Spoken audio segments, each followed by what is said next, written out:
Hola, soy Julio César Chávez. And lights out, baby. Lights out all day.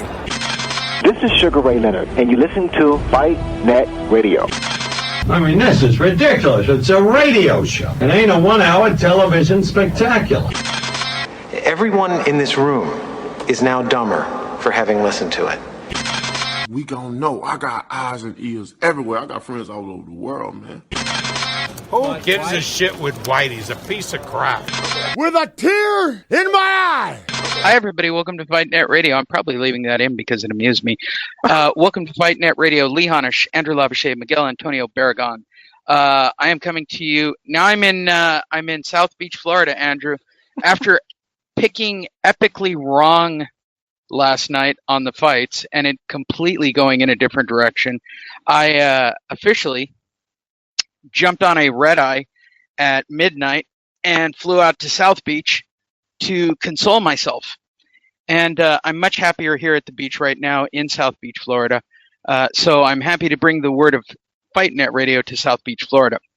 With that said, we all did watch the fight last night, and we are all a little bit surprised. 1 by the scoring, 2 by the outcome, and probably 3 by the scoring again. I mean, let's be brutally honest. The scoring was very interesting. So let's talk about the whole evening from start to finish. I will start with Andrew. Where and how did you watch it, and what were your feelings on the fight? The card itself, let's not get into specifics, but the prime time of... There were 3 excellent fights. There were 3 excellent fights. You know, you had the new Puerto Rican star. What is his last name? Rodriguez? Do I have that correct? From last night. So it was Saucedo, Barboza, and you're talking about the Puerto Rican kid who knocked out. Yeah. He's Puerto Rican. Berlanga, Edgar Berlanga. Berlanga. Mm-hmm. Yeah, great start to this show. Yeah, yes. Look, I like him. I like the 14-0 and 14 going into the fight. He's very heavy-handed. He's a big kid. I get all that. You know, I thought the ref stopped the fight way too early last night. You know, ESPN right away, that man has never been stopped, and tonight he was. No, he wasn't. He wasn't even dropped. You know, that was kind of weak that they took away that from him while he was still on his feet.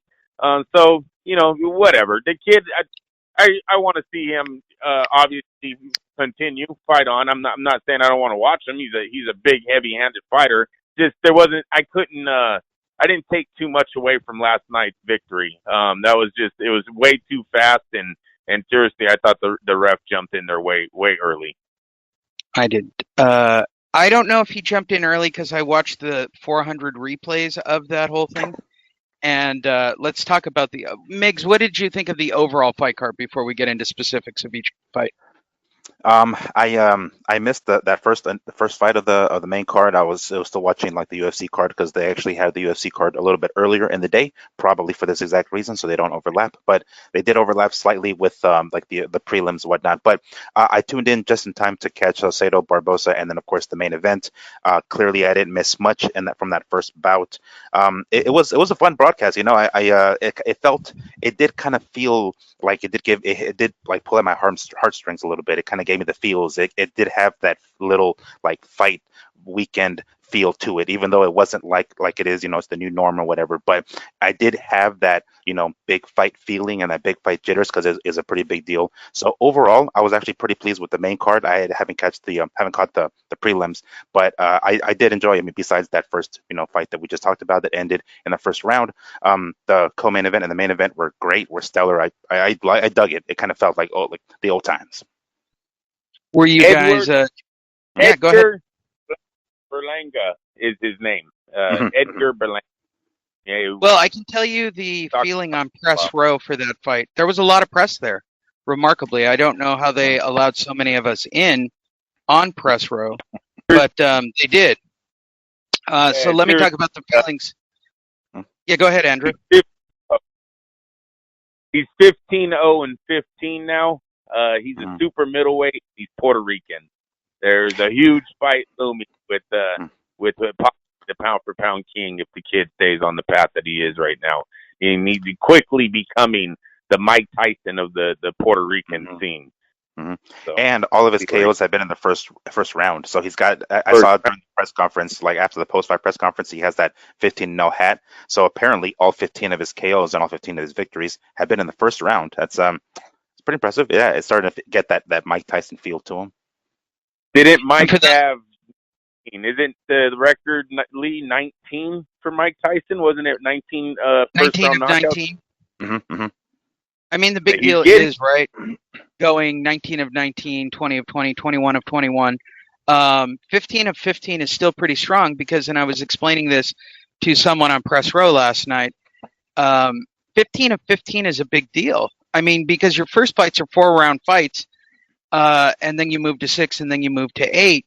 And it's really easy to get stuck in a decision in those short frame fights. So for this kid to be 15 of 15, he's handling his scandal, but the bigger problem is now what happens when you go to longer fights, right? Mm-hmm. You start to fall into that trap of what happens when you get the next level of opponent. Discussing Berlanga. Those of you who don't know, this Berlanga kid literally won his fight within a minute and 30 seconds of knocking out a guy we'll never hear from again, who, for the record, is making more than Heather Hardy in his getting knocked out fight. Barboza, like, he just, he looked tough, he looked rad, he looked physically menacing. He just got knocked out. I mean, that's all there is to say on it. It didn't look like a dive, watching it up close and personal. And I knew within a couple of seconds that our Puerto Rican correspondent, Willie Jimenez, was going to literally blow up our phone. And without delay, Will has obviously picked his new favorite Puerto Rican fighter, Andrew, literally with that knockout. I don't even think Will knew who this guy was before that night, but he's now got a new favorite guy that he's pulling for. Puerto Rico's really been waiting for their next Trinidad for a while. Cotto did a good job of filling the void, but he never really replaced or overtook Felix Trinidad in Puerto Rico, and it's because of that Antonio took that from him. But they've been waiting to celebrate a star fighter in the boxing world again. And yeah, this kid has a lot of momentum going behind him. You see every time that he fights, they're kind of announcing that the Big Joe's calling him. What was it last night? Tracy Morgan, I think, was calling him before the fight. So he's already picking up momentum like that. He just got to keep doing what he's doing, knocking people out in the first round. And even if it's not in the first round, just keep knocking them out. And like I said, him and possible down the line. Not saying anytime soon. People don't kill me for this, but possible. There's a huge fight down the line with the pound for pound king. Yeah, and let me say this again. It was Bellows that he fought. I got the two fights confused. The kid's name was Bellows, and I'll actually get it up here on the screen. What did you think of the fight, Miguel? What did you think of Berlanga? Well, it's exciting. It's kind of hard to not get excited when you see guys go in there and just knock out their opponents. And you try not to make the comparison, but ultimately, whether we want to or not, we do start making the comparison of the Mike Tyson and whatnot. And yeah, I think Top Rank has got has kind of been like needing another Miguel Cotto. And I don't know if I can say that that Miguel Cotto didn't reach that Felix Trinidad status. I mean, he was the next guy in line. Maybe he didn't quite reach it, but regardless, he did still fill the void. And Top Rank needs another Puerto Rican. Well, I should say needs, but would like to have another Puerto Rican because what they meant specifically with Cotto, with doing like the fights on whatever the Puerto Rican Day parade that he used to do and whatnot. So that kind of celebration, similar to to Canelo and doing his fights on Cinco de Mayo or Mexican Independence Weekend in September. So I mean, to have that, nationality is kind of a big deal. So I mean, I'm impressed. He's knocking people out. Yes, right now he hasn't really moved up in competition yet, but it's hard not to get excited when he's like knocking out these dudes so routinely. Yeah, it was a fun fight. I enjoyed it. I thought it would be a longer fight, but you know, it kind of is what it is. And it was a great way to start off the evening, which gave them a chance to start plugging Lopez Lomachenko. And we're going to get to it and probably spend it in long form. But they started their 24/7 playback routine with what Andrew called the cheapest graphics in the history of mankind, stolen directly from the PBC, with a dig on the PBC by pointing out that Deontay Wilder doesn't even have the knockout ratio of Teofimo Lopez. With that said, we move to the second fight of our night after an hour of waiting. It was an hour. It was a straight hour. WBC number 7, WBO number 7, super lightweight Arnold Barboza of Puerto Rico, 25-0 with 10 KOs, took a hard-fought 10-round and a unanimous decision over former world title challenger and WBO number 6, super lightweight Alex Saucedo. Great fight. It was a fun watching fight. I enjoyed this. I can tell you the energy ringside with the other writers was tremendous. It was a good fight to watch up close and personal. We all enjoyed it ringside. What did you think, Andrew, of Arnold Barboza? It was a fight that threw you back to the old days. Round one, man, these guys came out throwing. There was no fill-out round. I know ESPN was all over it right away too, but you can just see it watching the fight. These guys, they went at it from the very get-go, and when you look at how the night ended, the whole thing was just good. The whole fight card when you take it from that. But yeah, what a great setup to the main event. Barboza, Saucedo, like to see them both back, but because Barboza's undefeated and taking out a former world challenger like he did, stars the limit for him too. It looks like Puerto Rico has possibly 2 future stars coming up with top rank. So yeah, no, it was a good fight. Really, too much you can't say. Every round was basically the same of the men trading. It was I put it here in my notes. It was going to be a battle of nutrition. Barboza was heavy-handed. Did you say nutrition? Yes. Okay. Just making sure I heard the word correctly. It's not a battle of nutrition, by the way. It wasn't? You didn't see both guys trade? Oh, I think it was a battle of attrition, yes, but not a battle of nutrition. I think they both ate well before the fight. Well, what if one was malnourished? We don't know. That's true. Was one of them malnourished, Yeah. Andrew? Yeah, exactly. One had a hard weight. Thanks, Lee. Thanks. I fucking love you, Andrew. I love you. I cannot stress it, dude. It's been so long since you had one of those just drop in. I knew what you were saying, but you haven't done one in so long, there was no way I was going to let that one go. I was saying that you're probably just hearing it wrong. It's probably just probably. All right, so the battle of attrition, I agree, especially with the fact that Barboza came out fighting Southpaw, and it was a discussion on Press Row. I'm like, is he fighting Southpaw? Like, maybe I don't know crap about what I'm watching, and I actually had to bring up Box Rep on my laptop, and it's like, yeah, traditional stance, and I was clearly staring into the ring. So what was the telecast like? Were they talking about the Southpaw change at all, Andrew? Well, yeah, they were saying that they were talking about that. I didn't think anything of it.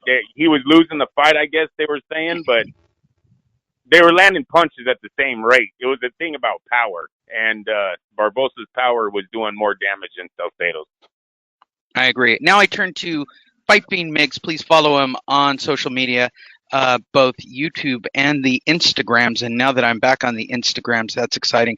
While I was busy doing cocaine with Kriegel in the bathroom, he was talking about, and by the way, allegedly. Were you guys 6 feet apart at least? We were in the bubble bathroom. We had our own straws, all right? Okay, we cool. kept it sanitary. Perfect. We were talking about the Southpaw switching and the orthodox to orthodox back and forth. What did you think of this, Miguel? Well, it was definitely a fun fight. There was a little bit of beef between these guys leading up to it, and we can tell during the fight. I've mentioned this before. Sometimes when there's a little bit of beef between guys and they get in the ring or the cage, one of two things happens: either they go, balls to the wall and throw down to whoop the other guy's ass, or they hate each other so much that they don't risk jack shit, and it's a boring ass scrap for the whole fight. This was one of the ones where these guys just let it out and pretty much left everything in the ring. I was a little confused at the very beginning that Barboza was going to go southpaw, and a few of those early rounds kind of flip flop back and forth. I was thinking like, oh shit, Saucedo's got this round, and then Barboza's got this round. But once Barboza turned orthodox and stayed there, I think he dominated the rest of the way. I do want to say I wasn't. Now, this fight deserved, I feel, a little bit more. I don't know, a little bit more praise during the broadcast. I realize we're all here for what's his name, for Lomachenko and Lopez, but dude, they were like talking about Loma and Lopez the whole fucking fight. It's like, let these guys have their moment. It's like, come on, it was a fun fight. It was an entertaining fight. These guys should have gotten a little bit more from the commentators. Every chance they got in between rounds, they talked about it, even during the rounds. So I didn't like that. But I mean, I realize why we're all here. It's the main event, but let these guys have, the spotlight for their co-main event spot that they have, at least for the time that they're on TV. But sure. But it was a fun fight. I dig it. Yeah. Well, I'm sure you guys have seen this because you've both gone to fights. This was like one of those throwbacks where they gave us like 20-page dossiers that were hard printed in binders with facts about Lomachenko and Lopez.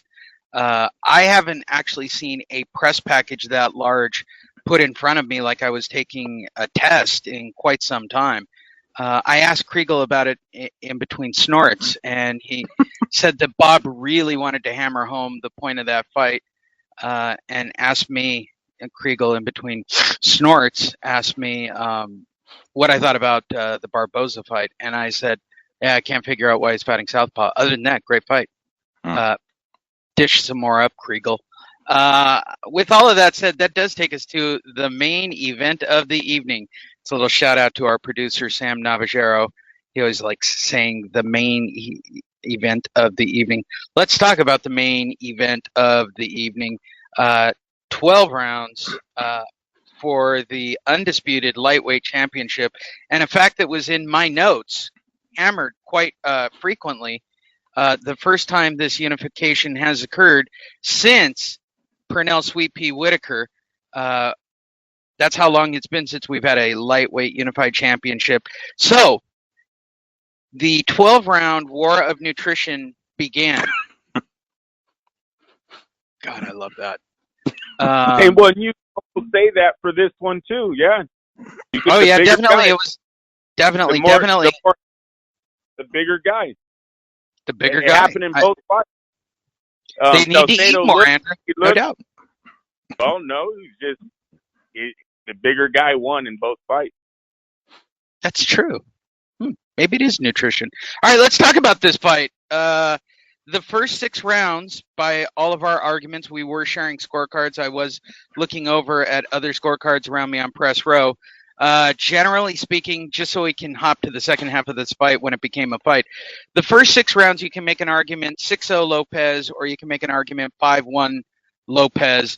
But I don't think any of us three, I'll start with you, Andrew, I don't think any of us will disagree that the first 6 rounds were dominated by Teofimo Lopez,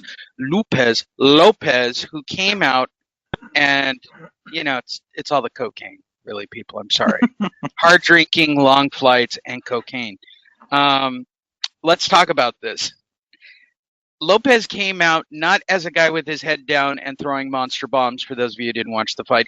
He came out jabbing and keeping Lomachenko at distance, which bewildered the crap out of Lomachenko for the first 6 rounds, giving a tremendous lead going into the halfway marker.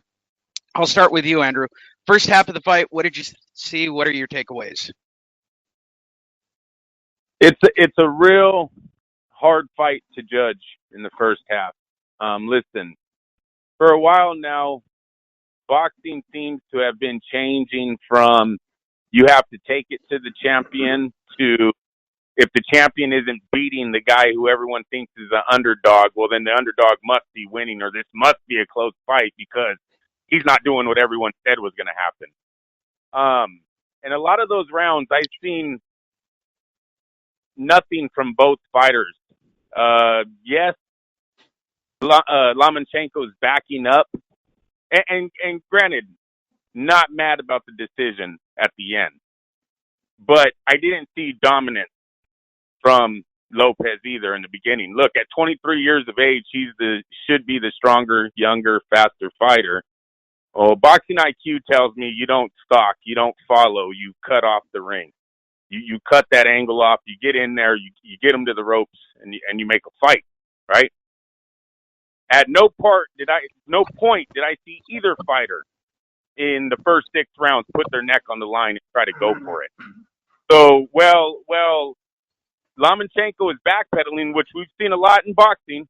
Hell, we've heard many times them say you could win a round without throwing a punch off of ring generalship and defense. And for some reason, the 23-year-old couldn't get the 34-year-old or 33-year-old on the ropes at no point. Every time Lomachenko had a way out. So it's real hard to judge. I'm not saying either man wins a round. Why not just a 9-9 and let's move the fuck on? Because nothing's really happening. We're judging jabs. We're judging stalking.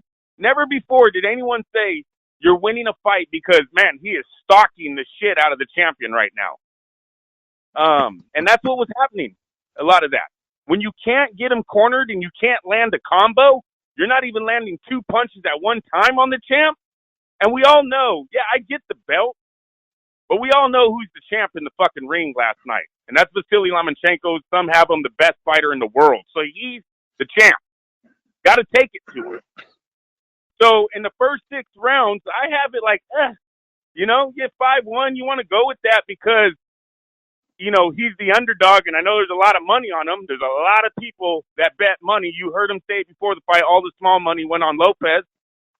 I knew way more people bet on Lopez than they did bet on Vasiliy Lomachenko last night. So, of course, everyone's with it. Yeah, he's winning. He ain't dominating. He's not landing a lot of punches. Lopez dominating this fight. What? Stop it. Dominating. So when the fight gets started, when they start trading, well, hell, I think I have 4 out of the last 6 going to Lomachenko. So it's a very hard fight. I'm not judging I'm not arguing the score. I would have liked to seen it a draw, and let's bring it back. The scorecards, the way they had it, I don't know. This might make Lomachenko, maybe he wants to go back down in weight. There's still a lot of matchups down there. Make him good money with ESPN, Top Rank, and everything else. Yeah, I'm not going to be a fan of this new system of judging a fight is, well, the champ isn't dominating, so the underdog must be doing something right. There was a lot of stalking going on in that ring and not a lot of action. Okay. I turn now to you, Miguel Antonio Barragan. What did you see in the first half of the fight before we get into the question of what happened in the final 6 rounds?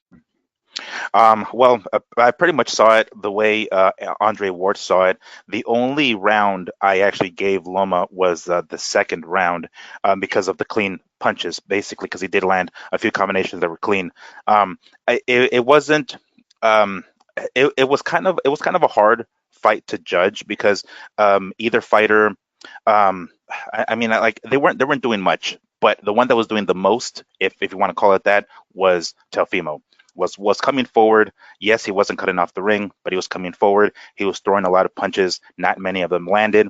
Many of them sounded great because they were going off of Lomachenko's gloves. So a lot of them were blocked. He did start going. He said start to go to the body, but it didn't seem like the body shots were too effective. He did, later on. We'll get into that afterwards. But I don't see.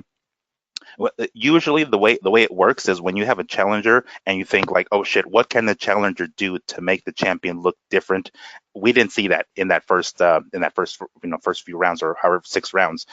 We knew Lomachenko wanted to take the fight into the later rounds, and we knew that he wouldn't want to he didn't want to risk getting caught with anything early when Lopez was fresh and sharp. So he took his time, and I don't like to use the word gave away. In this particular fight, he didn't give away the rounds per se, but he just wasn't that as active. Simple as that. He just simply was not as active, and he was measuring. Yeah, both guys. Oh yeah, well they both were, but other two, Loma even did less.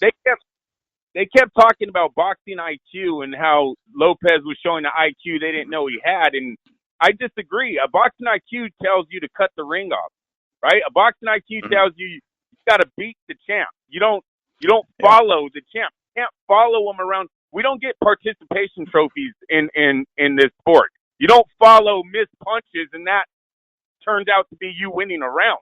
Ring generalship and defense, and listen, I'm just arguing the fact that sometimes I think right now, sometimes we're getting a little bit too caught up in the underdog isn't getting beat like an underdog, so this must be a close fight. That's all. That's the only thing I think some of us got caught up in last night, because both men, Lomachenko was all defense, didn't want to get touched early. But at the same time, I didn't really see the young lion, the guy who's trying to take the belt from the pound-for-pound champ. I didn't really see him putting his neck on the line in the first 6 rounds either. He was following, stalking, missing punches. That's not point. There's nothing that says that's point.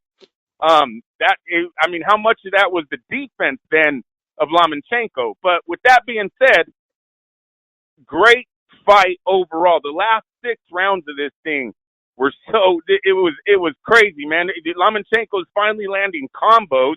He landed the most combos last night. But then the power shots of Lopez, and even when he missed, they looked so big, like, oh, if that one would have landed, that would have been scary. And Timothy Bradley was on that all day, dude. Every hook or every uppercut, he's like, ooh, that could have, like, dude, it didn't land. Calm the fuck down. It didn't land. You know what I'm saying? It's just like, he was on, Teo's nuts pretty hard. And the plus 330 might have been a product of what he was at. So it was a great fight. It's a great start to Lopez's career. I mean, come on, this guy surpassed everyone. Right now, don't talk about any of those other young guys anymore. Lopez is the shit.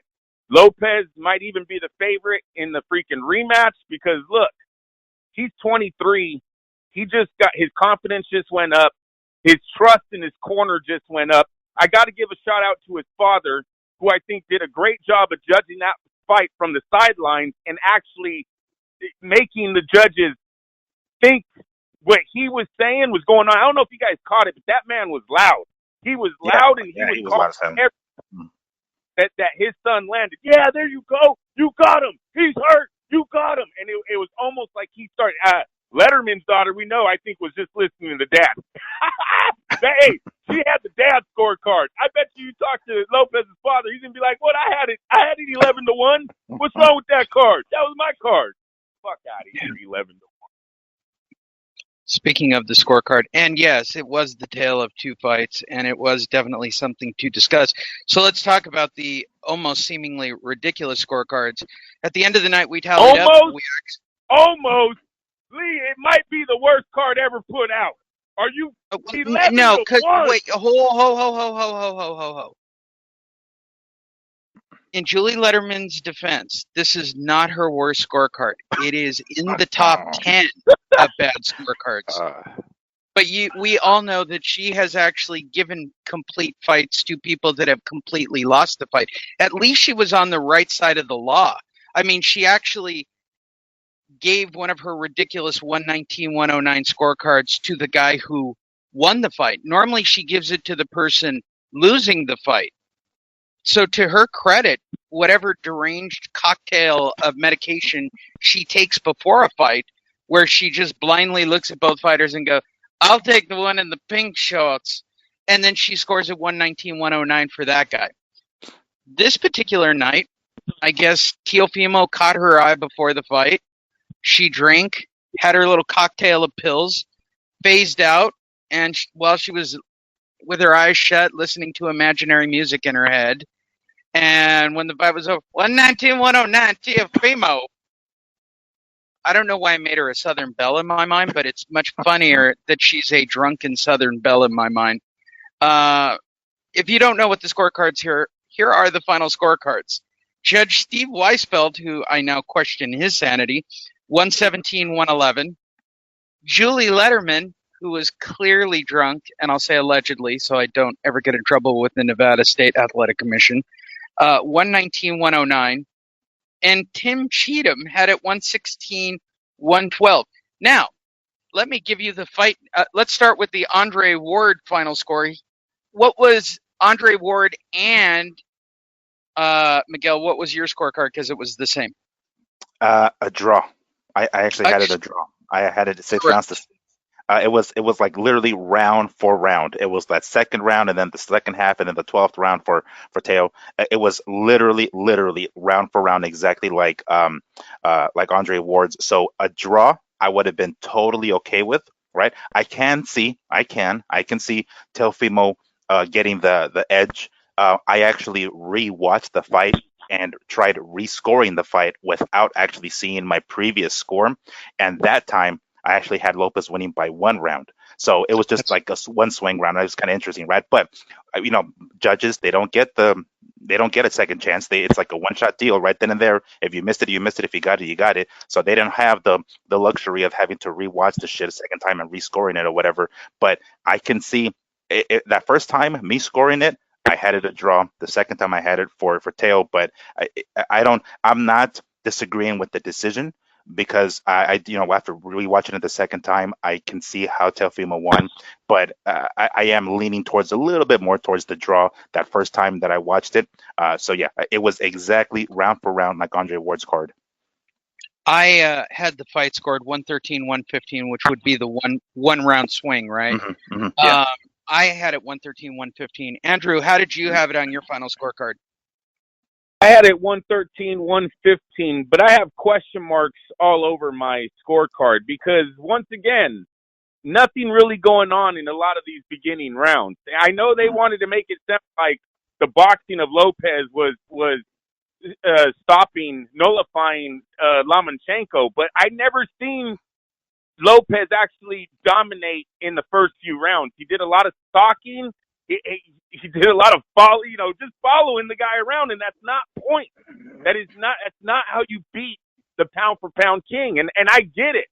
There's a lot of decisions that have went to the champion because, hey, you didn't do enough, right? And I think everyone got tired of that excuse. So I get what's going on. Because you see it a lot more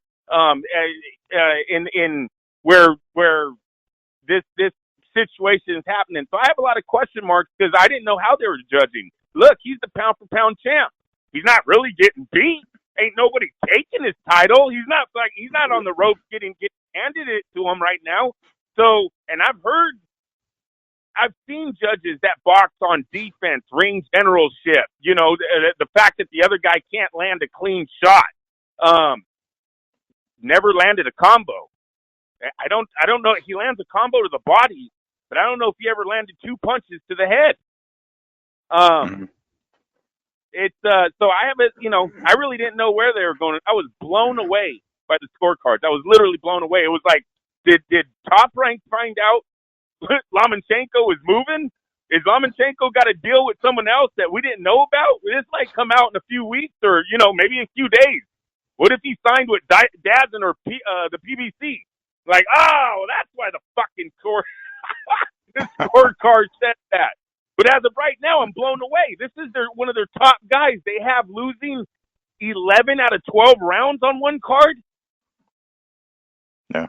And you know what? One thing I did want to mention also, in that first half of the fight, they really pushed the idea, this narrative that that Teofimo's ring IQ and his ability was the reason that first half of the fight was how it is. This is no knock on Teofimo's ring IQ because he has a good one, but it was oddly his power.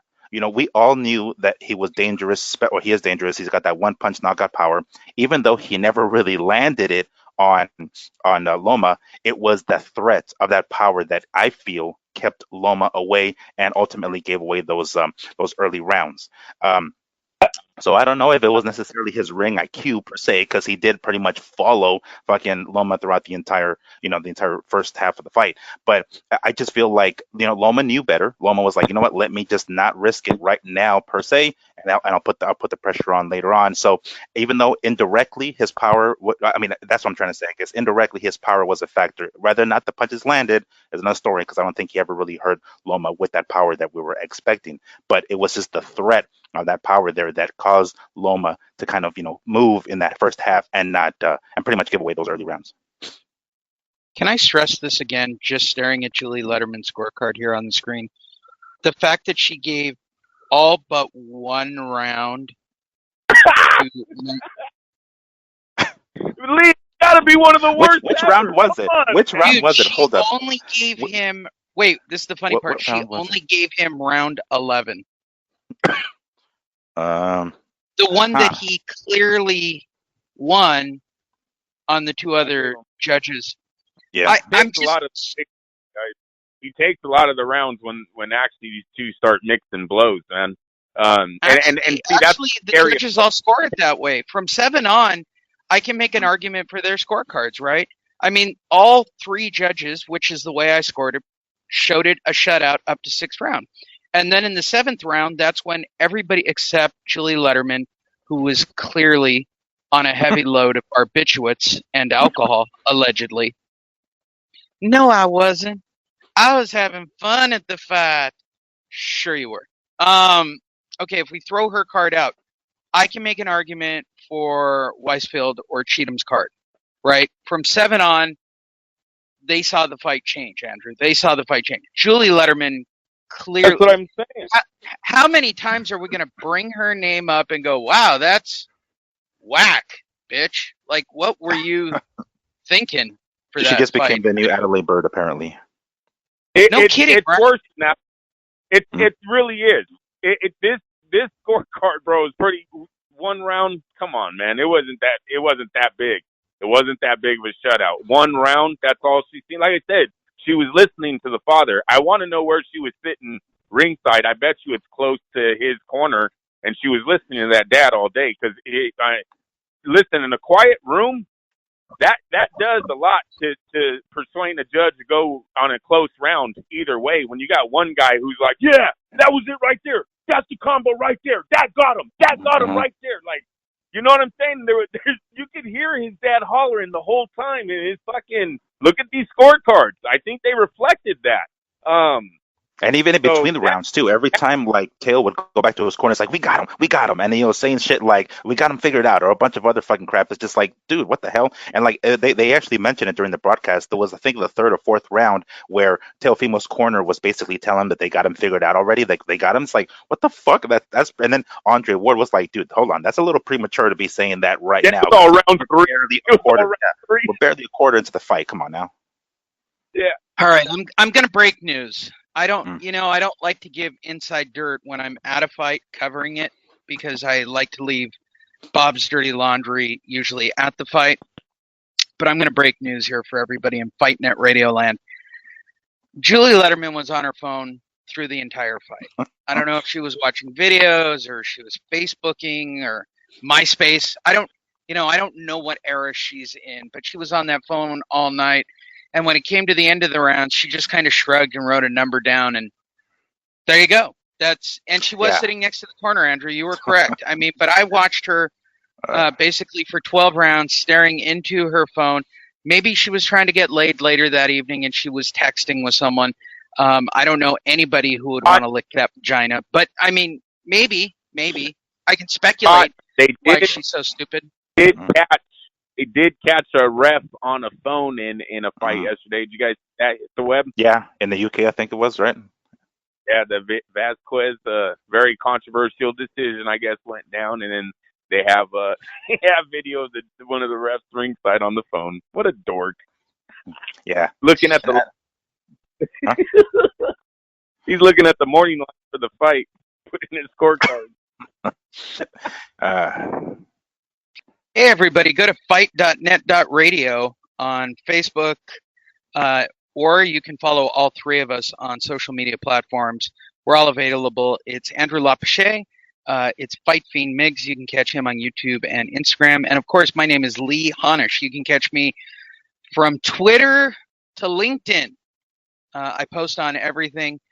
We also have Facebook pages, YouTube pages. We are on all forms of the social media. That is the break in the show. I am now going to take a 37-minute break in honor of the PBC's amazing Charlomania card right here. For no apparent reason whatsoever to get to the news. Hold on, everybody. Let's take a 10 bell count here. Here we go. All right, turning to the news. As always, I'm for those of you watching the video online and following the show, we're using Fight News all month, all year, as often as I can do it, hoping, because I just saw the list of people they want us to vote for this year's Boxing Hall of Fame. I'm hoping that at some point Flat Top gets recognized as someone to go into the Boxing Hall of Fame. Yes. That was a good segue. Did you guys see the weak-ass 10 count they gave to Mr. Ricardo Jimenez, who passed away, for Top Rank this week? No. It was weak? Exactly. You didn't. It watched, dude. It wasn't even on the main card. Fuck. I'm going to look it up. And I swear. Oh, is that what that was? I was with Krieger in the bathroom doing, Kriegel and I were doing cocaine in the bathroom. Stop. It was sad. The guy works that long. It just shows you they're just like every other company. We're just a number, people. We're just a number. Only think about yourself. That's my advice for today.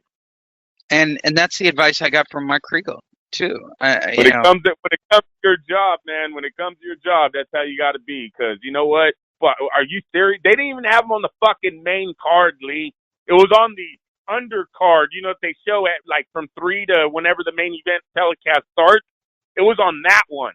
And the guy's literally like ding, ding, ding, ding. Like he, it was really sad. I was like, man, I could have swore that dude worked and ran around Las Vegas for Top Rank for years. For years, he did all their dirty work, right? So whatever. That was pathetic. Go ahead. Yeah, I hear you. And once again, shout out to Kriegel for allegedly doing cocaine with me in the bathroom, and I apologize for slamming him up against a mirror. We might have broken a mirror. We were talking about his really tight pants, and I go, "Is that from cocaine?" And he said, "Yeah, well, I don't eat. So that's why I try to wear skin-tight clothing to show off the fact that I'm a fucking skeleton." And then he goes, "You're kind of fat. Maybe you should consider it." And then I picked him up and threw him into a glass overlooking the bathroom. But and again, I apologize to Kriegel.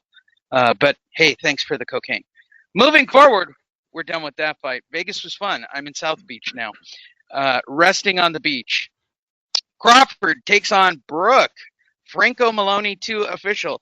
This is as of last night and a pair of press releases that came out. It's official. WBO welterweight champion Terrence Bud Crawford will defend his title against former welterweight champion Special K Brooke. I can't even make that nickname up.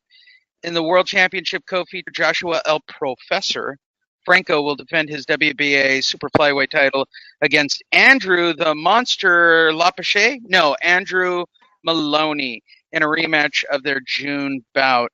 These will all be on ESPN once again. So here we go again. This time we get Brooke Crawford on regular TV yet again. And I get that people are going to go, "No, I don't have cable." Fuck, dude, you're the only person who doesn't have cable. I don't know anybody who is actually trying to use rabbit ears or that thing you buy for free television. I don't know of a single human being who actually still has rabbit ears. Just putting that out there. If you say ESPN's like a special pay cable station. No, it really isn't.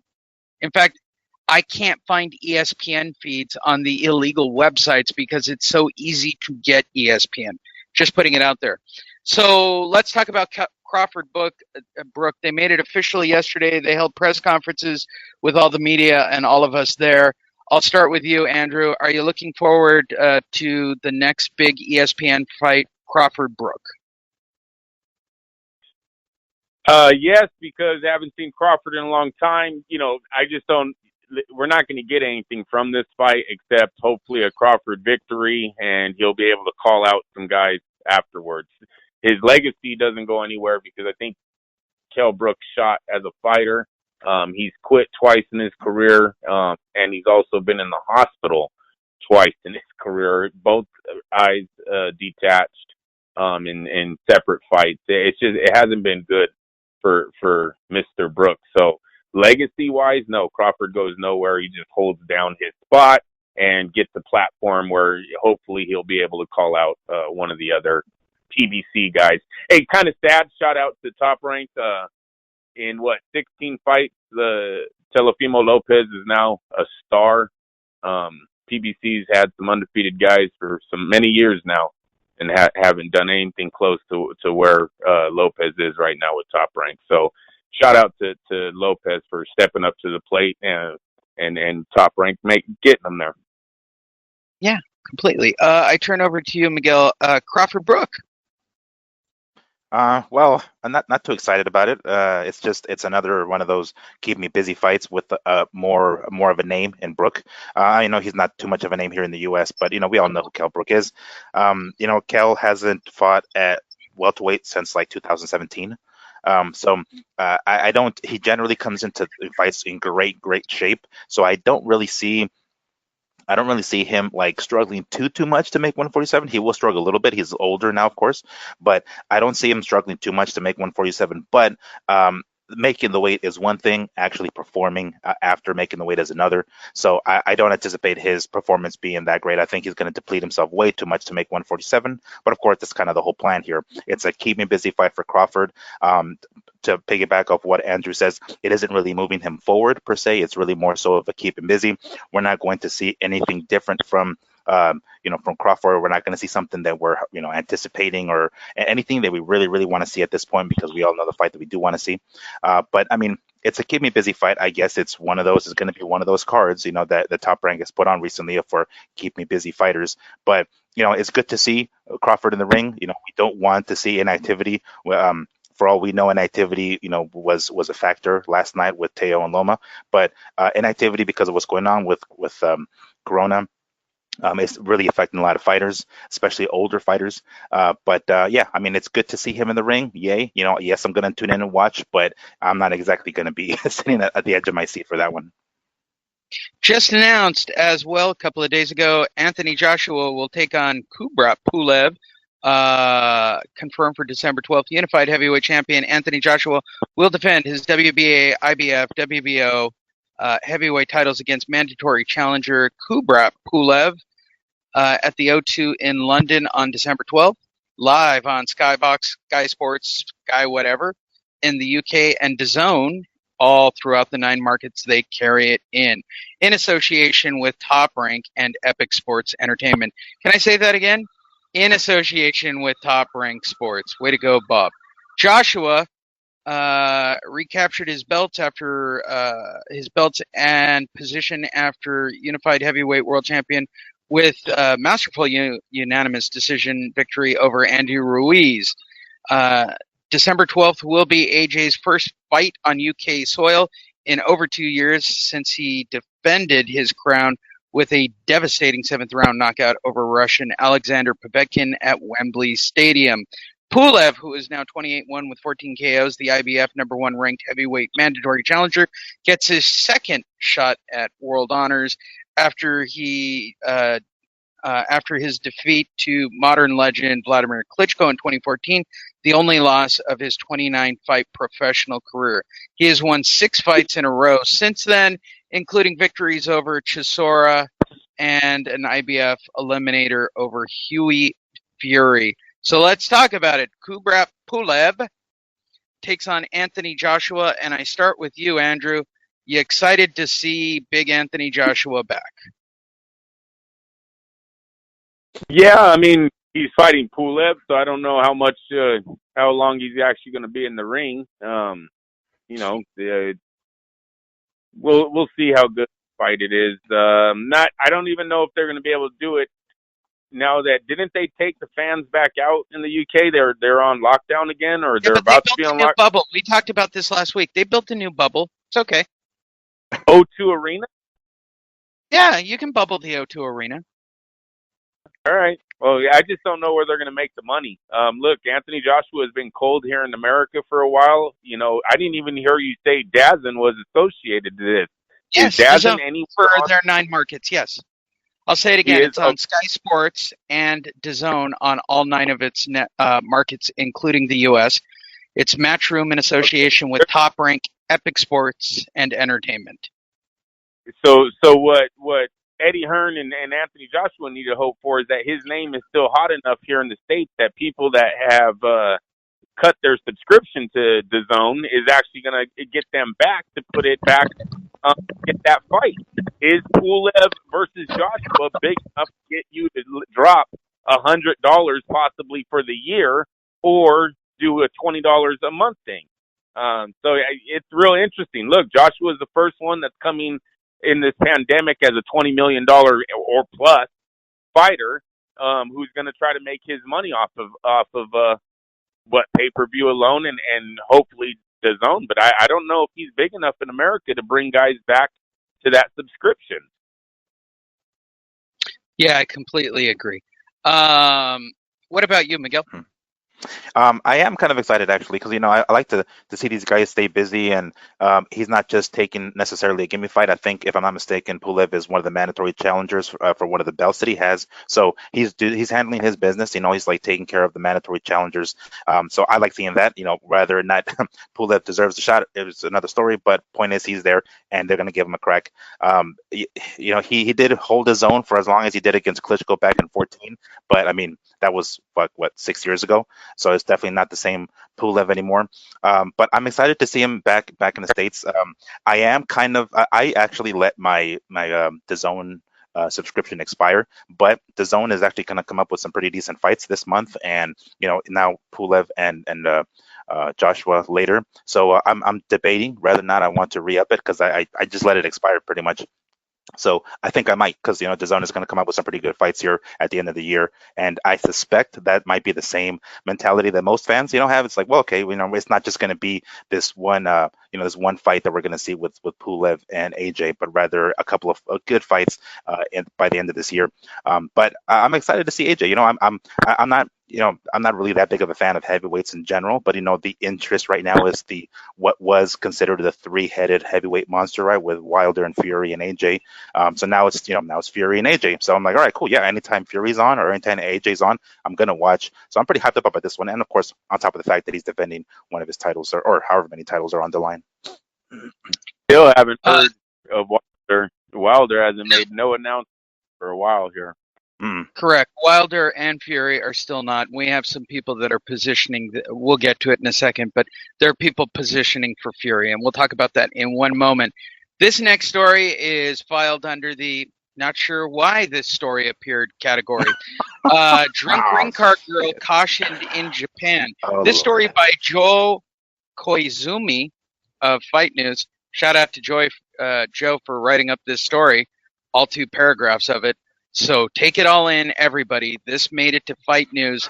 So for those of you writers that were with me last night that still complain about not making it onto Fight News, Joe Koizumi made it on with 2 paragraphs of blissful gold. Here it is. The liaison conference of the Japan Boxing Commission and the Japanese Professional Boxing Association, the union of all the JBC licensed club owners, disclosed on Thursday that a ring girl got drunk, felt sick, and was treated in the latest show at Kirkin Hall. It is advisable to inspect ring girls with an alcohol detector before they climb up to the ring. He actually wrote the word funny, period. Shit. The conference also reported that some cornerman took off a mask against the JBC instructions to shout and give encouragement / advice to his boxer during the bout, period. Also, 5 people of the same unified gym tested positive for COVID-19 infection after the show on Tuesday, period. Let's take care, period. So shout out to Joe Koizumi for 2 paragraphs that were only talked about on Fight Net Radio. Congratulations, Joe. I'm the only one who read that story. You made it big, kid. I did. Well, you know, everybody always complains, I can't get on Fight News. I can't get on Boxing Scene, blah, blah, blah. You know what? Keep your dreams alive, people. I talked to many of you last night. Ooh, how do I get a story to you, Lee, so that you will talk about it on Fight Net Radio? You know what? Do a piece on drunk ring girls in Japan, and you too can appear on Fight Net Radio as one of my weekly stories. I couldn't pass that up. It was so good. With all of that said, let's now turn to Chris Byrd, who is remarkably a middleweight, and I'm showing a picture probably only to, There's so much wrong with this picture. Where do I begin? 2-time world heavyweight champion Chris Byrd is back in the ring after a prolonged series of health challenges following his Hall of Fame worthy career at heavyweight. That is objective. Which included wins over Vasiliy Klitschko, Evander Holyfield, and David Dua. Byrd suffered from severe neuropathy and chronic pain from fighting far above his natural weight. Nobody wanted to fight me at middleweight, so that's a lie. So I ate my way to heavyweight, and I paid for it. So wait, hold on. Where do I begin with this sentence? So you became a heavyweight because you couldn't get fights at middleweight. So you ate your way to heavyweight. That gave you pain and suffering, which made you go back to middleweight. And now you've decided at the age of, let me get this straight, 50, you want to go back to middleweight. What makes you now think that you're going to be able to get fights at age 50 at middleweight when you couldn't when you were younger at middleweight? I start with you, Andrew. How batshit crazy is the logic on this one? Yeah, I don't know. There's got to be a commission out there that grants him a license to fight. There's got to, he looks like he's fit. He does. He does. He's got big head syndrome in the photo. He literally has big head syndrome. Yeah, so I don't know who would actually want to put this guy on the poster or anything to and I say this guy Chris Byrd. So yeah, it's really not news. I don't know what the hell he's doing. He's probably do something else, and this was just to get his name out there for a while. I don't really think he's going to compete as a middleweight. That's pretty crazy. Miguel, did you want to comment on the now shrunken body of Chris Byrd?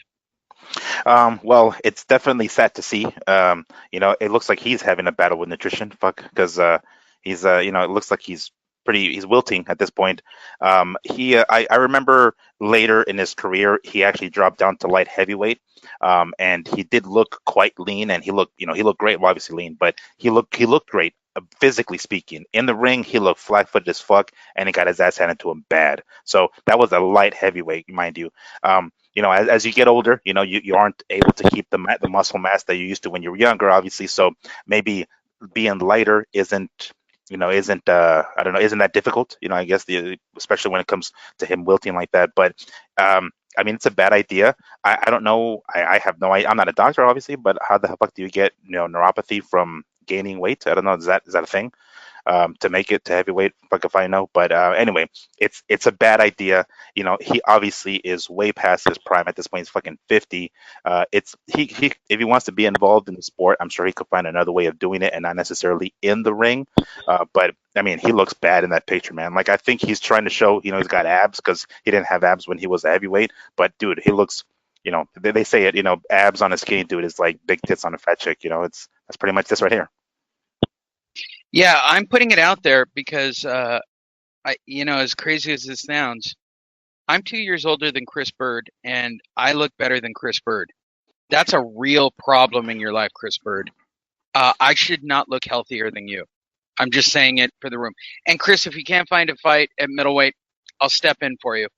Because I can't imagine there's much punch behind that body at all.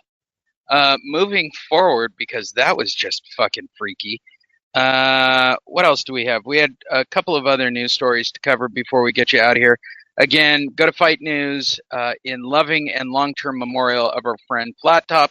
Visit FightNet Radio on all forms of social media. Visit Fight Bean Migs on both YouTube and Instagram. My name's Lee Honish. You can catch me on all the platforms. And that's Andrew Lopachet. You can only catch him on Facebook and MySpace, which is hilarious for me to say. That's a really good dated joke, but it still works. Demetrius Andrade makes his way back to face a guy you've never heard of named Dusty Harrison at 168. The reason I bring this up is because I just like saying boo-boo.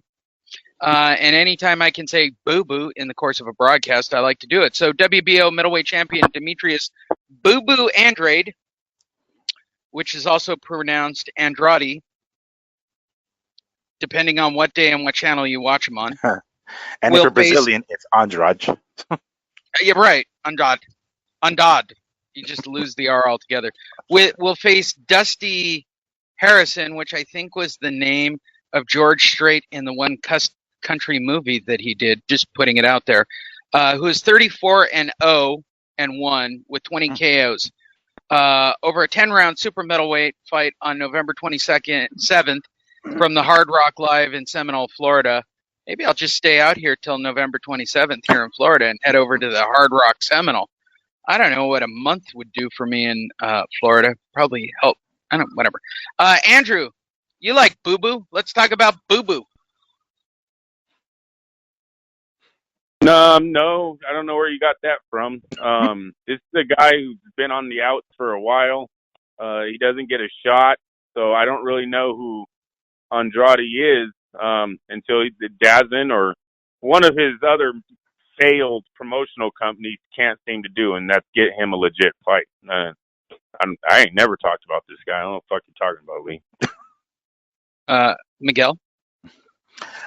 Well, I don't know if this is like is Dusty is like mandatory challenger. I don't know. I'm not sure if that's even a thing with the WBO, but and you know, mandatory, yeah, that could get bought. So mandatory shit.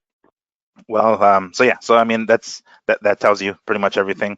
I mean, you know, his last fight on Andrade's, I mean, Andrade shit. He didn't look that impressive. You know, he did win, of course, but he didn't look that fucking impressive. So I mean, I don't know. He's kind of like one of those guys we kind of forget about. You know, he's kind of on the outskirts of the middleweight division, and we do tend to forget about him. I want to say he is with the Zone. I think that's where I did see his last fight.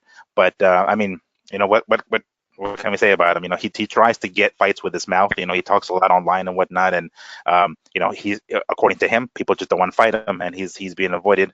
But you know, we'll see. I don't see anything special in him. Yes, this is great, and I'll watch because I do want to, you know, keep him somewhere at the top of the list. You know, it's kind of like that stack of papers. You got to put him back on the top of the stack. You know, so I'll watch, but I mean, it's just until he fights somebody of note. You know, I mean, I was looking at the record of his opponent, and I can't recognize any names on his record on Dusty Harrison. So I'm like, okay, I don't even know anybody on his own records. He's got, you know, a decent amount of wins, a decent amount of KOs. So he's a formidable opponent. You know, he's admirable, but probably you know, unheralded from what I'm seeing here. I'll watch, of course, because I'll watch, but not too excited to see him. With that said, Andrew, just because someone might be listening going, why did Lee pick a topic? Lee is also aware of the fighters Andrew hates. So when he tosses somebody like Boo Boo out there, I knew the kind of reaction I was actually going to get. Just putting it out there. I try to keep up on that stuff. All right, so let's talk about Tyson Fury and all the names that have popped up, and we'll end our show with a Tyson Fury debate. For those of you who live under a rock, Tyson Fury will not be fighting Deontay Wilder. That was confirmed by multiple sources, including Sky Sports during the week. There have been two names that have popped up, and they're both equally amusing to me. So let's talk about both of them. The first one is Lucas Brown. For those of you who don't know, this is the former WBA heavyweight champion, Lucas Big Daddy Brown, and he wants to put his hat into the ring for the WBC championship. On Twitter, he said, "Wake up this morning to the awesome news that Tyson Fury is possibly looking at myself as the number one candidate for a fight in December. The Fury and Wilder fight is no longer happening, and he wants some kind of warm-up fight for the Joshua fight.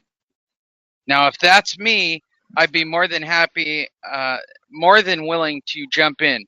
It would be an absolute honor to jump in the ring with the Gypsy King, who I believe is one of the best heavyweights on the planet at this moment. In addition, he also said, as I said, it would be an absolute honor to share the ring with him. I would be going there to knock him out. That would be the plan. I could lose 11 pounds and still knock you out with one punch in the 12th round.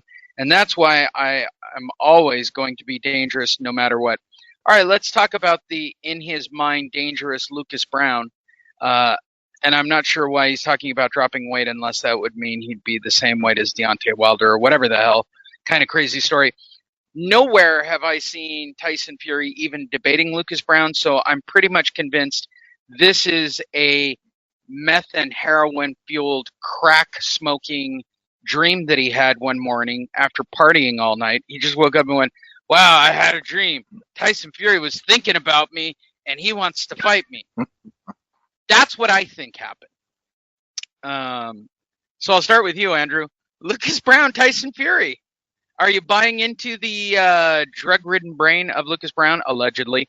Or is this just like, it really feels like he just woke up from a hangover and a blackout going, yeah, I talked to Tyson Fury last night on the phone. He said the fight was on. What, Lucas? Are you sure about that? Yeah, it happened. The fact that there was a rumor going on that Otis Wallen was That's looked the at other as one that we're going to talk about. Yeah, right. This, I think anything is potential. Anybody could be a potential opponent out there. So, you know, Lucas Brown has a name. He's character. He can sell a ticket when put on the big stage. He has the look. He has the mouthpiece. So, I mean, listen, we're in a time right now. They don't have money for both sides when one guy's demanding $25 million and no crowd. So they've got to look for somebody. His opponent's got to be one of those guys willing to take a really small paycheck to take a heavyweight championship fight. Not going to be too many out there. Lucas Brown's I believe he's been stopped many times, right? Isn't he like a journeyman? I don't really honestly know. Yes, and he got face planted by fucking Dillian White too. That's right. So he's in that ballpark of I'll accept anything to take a fight. Might even take a dive for you. He might even be at that point of his career. I don't fucking know. But I know that would be a great drunken tweet in the morning, wouldn't it? Woke up this morning and I had a dream that I talked to Tyson Fury and Bob Arum and Queensberry Promotion, and I took the fight, and I also agreed to take a dive. Hello, Twitterverse. I'm awake. That's hilarious, Andrew. I turn to you, Miguel Antonio Barragan, before we talk about the last possible name that's been bantied about. Tyson Fury versus Lucas Brown for you. I mean, it's definitely plausible, especially what Andrew was talking about with, looking for guys who are, will be willing to accept a small paycheck, and at this point in his career, he's kind of, he's got, he beat Chagaev, and that's pretty significant, I think. So, he definitely has earned his spot as this kind of, and he's a former champion, of course. So that I feel, give him a paycheck, on the way out. He's kind of on the way out at this point, so he can ride off into the sunset with a nice paycheck and, a claim that, his claim to fame that he had a shot at the heavyweight championship. So yeah, that seems more plausible. That seems more reasonable. We'll get to the other, candidate right now, but I'd be interested in this one just for Brown's sake. All right, let's talk about the other plausible contender. The man I say, if you have not seen my interview with him, go to Fight Net Radio on Facebook, yes. And you can go watch the almost gut-wrenchingly painful interview I did with Otto Wallen, where everything I said happened to him. Not only did everything I say happen to him, he is now putting out press releases that write, and I quote, "I deserve a rematch based on my performance last year. Good for you. I did much better against Fury than Wilder did, better than anybody who's faced Fury, and I'm ready to take Wilder's place. I've been working very hard since last year, and I believe I've improved with the experience from fighting Fury and with all the work I've put in since that fight. Now I'm going to translate that for you for Sweden's Otto Wallin. He went back to Sweden, and there were no heavyweights for him to be the champion of Sweden with, as I predicted. The PBC didn't call him. Main Events didn't call him. Bob didn't call him. Hell, he couldn't even get Split T, Split Bone, Backbone, or any of the bone promotions to call him and want to promote him here in the States. So what did Otto Wallin do? He went back to work in the gym to be the best Otto Wallin he can be. And to be perfectly honest, number 14 ranked Otto Wallin. You're not even ranked by the WBC. You're only ranked by the IBF. So everything I told you happened. You should have signed a big money deal with one of the promotions. With that said, let's talk about Otto. Please give me a second chance. I'll fight even better, Wallin. I start with you, Andrew. Otto Wallin. No, I don't want to see the fight. That's all I got.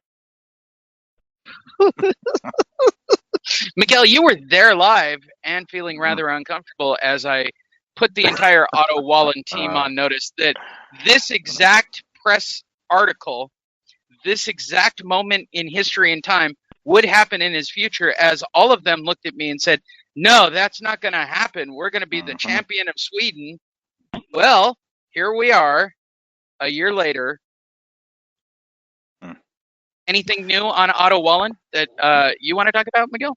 Well, I mean, I see where he's coming from because of his performance. You know, that cut that kind of put everybody on fucking watch. I don't. I mean, he certainly did better than Wilder in the rematch, right? Because Wilder, dropped Fury twice in the first fight. So I don't know if he did necessarily. That's what he was referring to. But regardless, I kind of feel like. I mean, well, of course, Wallin wants to get another crack at him, but I suspect that he might outprice himself. I think that if that even comes about, he's going to be like, no, fuck this. I did better than Wilder. I did this. I did that. You guys can watch my performance. I demand X amount of dollars and top rank. And, Fury's going to be like, no, fuck that, bro. If that's what you want to get the fuck out of here. And, we'll go with Brown. So I don't see that fight happening. It's a shame that we've even coined the phrase for Wallin. He's the Swedish Jeff Horn at this point. So that's pretty much what happened. He fought and then he pretty much disappeared. When you were mentioning this to them and his 12-year-old promoter or manager, whatever the fuck, they were so in denial. It was just like telling a kid there was no Santa Claus, man. They were just like, no, fuck that shit. So it was it was bad, but it's just I wouldn't mind seeing that fight again. I'm pretty sure Fury would have learned from his mistakes and probably correct anything he needed to as far as getting hit. But I wouldn't mind seeing that, honestly. I just don't think it's going to happen because I kind of feel like Wallin is going to outprice himself. He does make a few valid points, but I mean realistically, they're looking for a low priced opponent, and I think that's what Brown is. There you go. Andrew, anything you'd like to add to this week's show? No, but I'll probably remember after we say we're done. I'm sure you will. No? All right. Miguel, do you have closing words?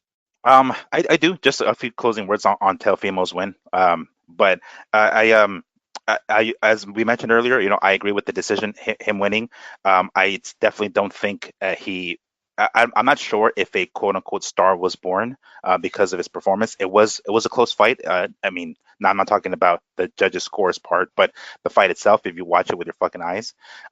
But as a Latino, I do tend to cheer Latino boxers. So to some extent, I'm like, oh shit, that was great. But to some other, the other flip side of that is like, I don't know if you really did enough to get that victory because I had it a draw initially. But let's be real here. Teofimo, he was a younger guy. His youth helped him quite a bit. He had enough gas in the tank. His size helped him out, taking those shots. But also the heart that he showed in that Nakatani fight that everybody's talking about where he looked really, really bad, that perseverance helped him, I feel, in this fight. and just flat out cojones. He had the balls. At that point, he just bit down on his mouthpiece and said, "Fuck this! I'm going to try to hang on to this lead that he built in the early rounds." And I give credit to him and his corner. It was his youth that helped him. It was the huevos that he had in there that helped him.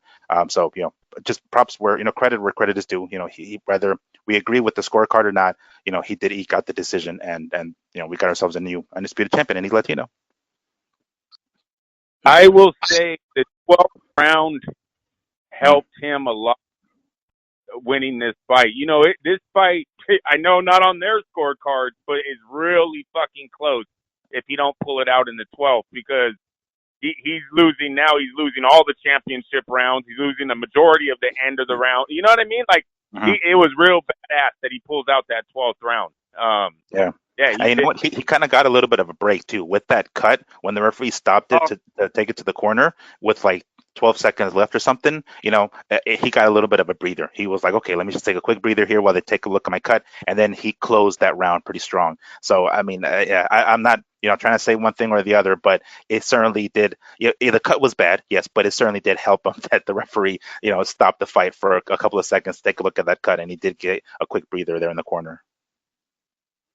Okay, so here is the big question, and second of all, first I want to apologize for everybody listening to the show. They're jackhammering the street right out in front of me here in South Beach for some reason. Very weird. And if you're in the South Beach area, hit me up on social media. I will buy you a drink at one of these many fine restaurants. The food sucks, but many fine drinkeries.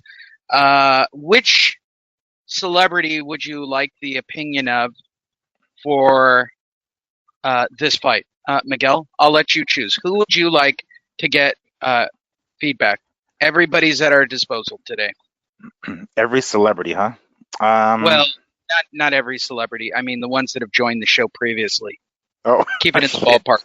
Keep it in the ballpark. Keep it in the ballpark. Well, we haven't heard. We haven't heard from Oscar in a good minute. Let me hear from Oscar.